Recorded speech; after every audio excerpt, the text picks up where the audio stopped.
Assalamualaikum warahmatullahi wabarakatuh.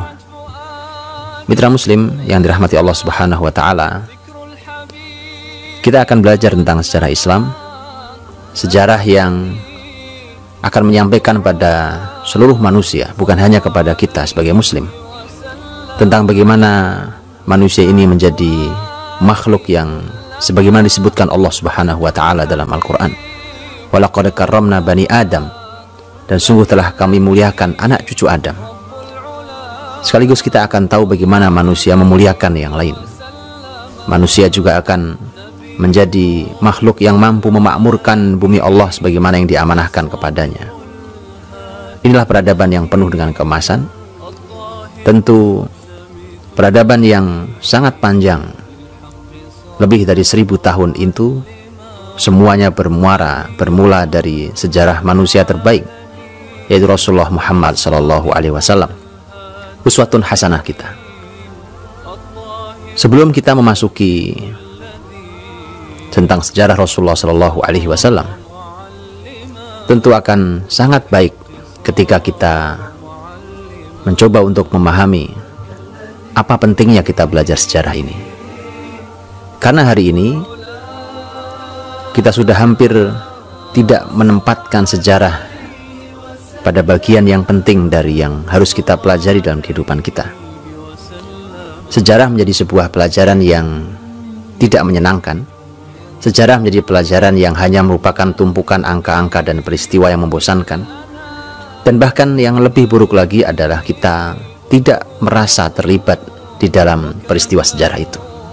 Karena sejarah itu sudah sekian abad yang lalu, kemudian kita hidup di zaman yang menurut kita ada di zaman yang sangat berbeda dengan permasalahan yang sangat berbeda. Untuk itulah kemudian kita harus mempelajari dahulu apa pentingnya sejarah dan bagaimana cara kita belajar sejarah yang benar. Di awal, sebelum kita mempelajari hadis Nabi SAW, juga pernyataan para ulama, mari kita buka Al-Quran kita. Perlu kita ketahui bahwa Al-Quranul Karim terdiri dari lebih dari sepertiganya adalah kisah, sebagaimana disampaikan oleh para ulama Al-Quran. Bayangkan, sepertiganya adalah kisah, dan itu adalah sejarah sebelum Rasulullah Muhammad SAW yang diturunkan pada Rasulullah Muhammad SAW. Apa hikmah besar di balik itu?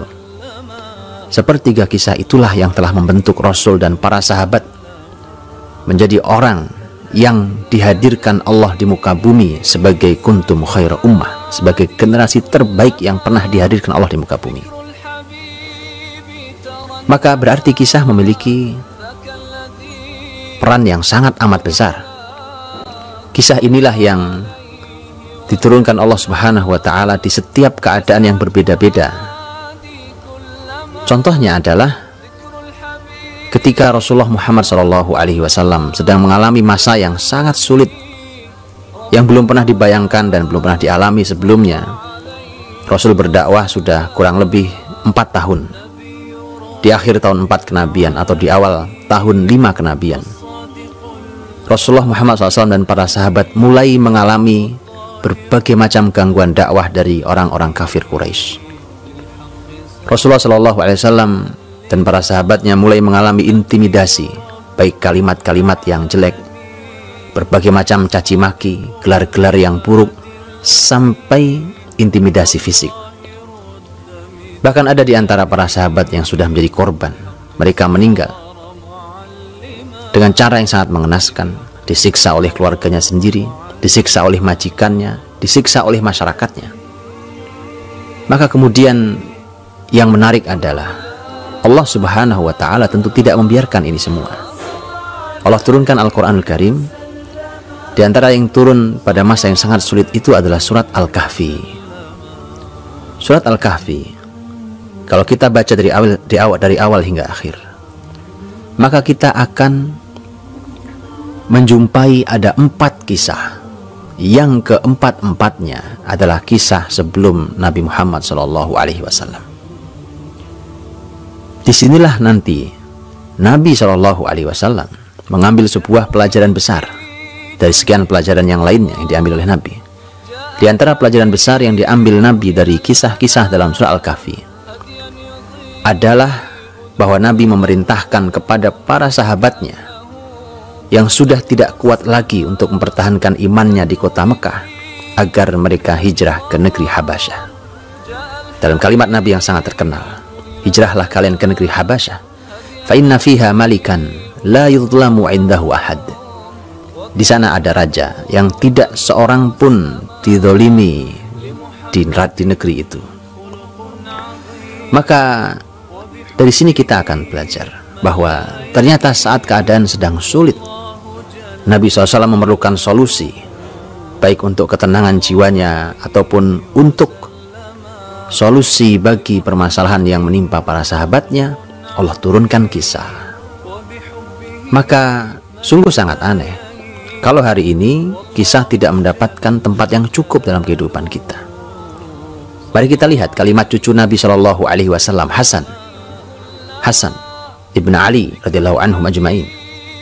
Hasan berkata, kata Hasan, kami diajari maghazi an-Nabi SAW, yaitu perang-perang Nabi, sejarah Nabi Muhammad SAW. Kami diajari sejarah Nabi SAW seperti kami diajari salah satu surat dalam Al-Quran.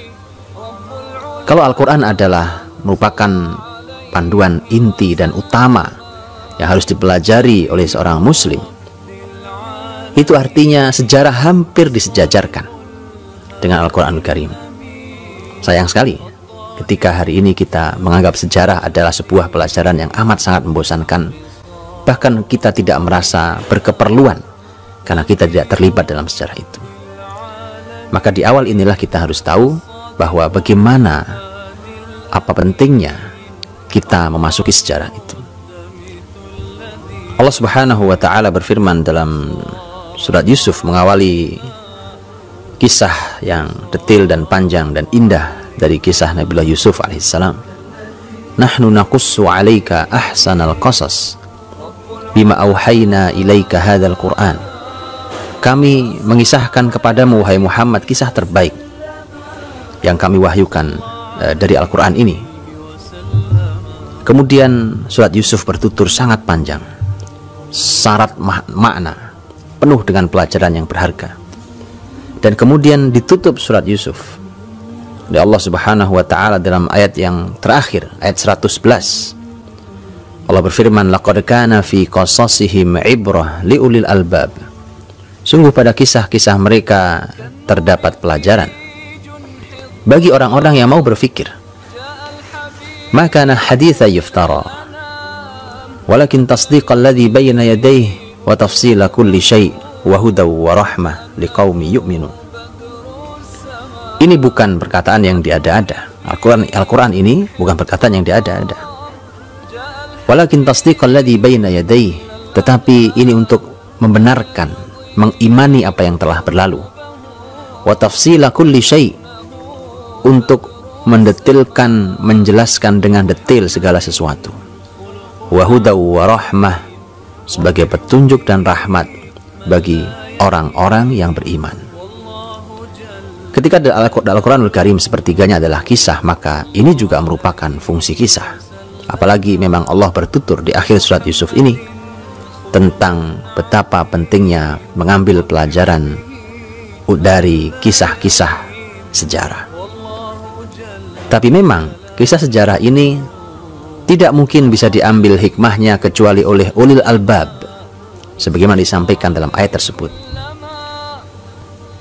Orang-orang yang tidak mau berpikir, tidak mau menggunakan akalnya, maka kisah hanya menjadi dongeng sebelum tidur. Dia tidak memiliki efek sama sekali bagi kehidupannya. Padahal ketika kita melihat di dalam ayat ini, setidaknya kisah memiliki beberapa fungsi besar. Bahwa kisah menunjukkan keimanan. Kalau kita mengisahkan tentang Rasulullah Muhammad SAW, umpamanya ketika Rasulullah SAW dalam peristiwa beliau dengan mukjizatnya membelah bulan yang diabadikan dalam surat Al-Qamar, iqtarabatis sa'atu wa syaqqal qamar, tentang terbelahnya bulan. Ketika kita mengisahkan kisah ini dan kisah ini benar terjadi, maka kita telah mengimani apa yang telah berlalu. Dan itu terjadi dari zaman kita setelah berlalu kurang lebih 15 abad yang lalu. Kemudian juga kisah berfungsi untuk menjelaskan segala sesuatu dengan detail. Ini amat sangat menarik. Kisah adalah merupakan nasihat yang sangat lembut, nasihat yang sangat sopan. Kalau kita ingin memberikan nasihat kepada orang lain dengan kalimat langsung, bisa. Tapi mungkin tidak semua orang bisa menerima nasihat kita.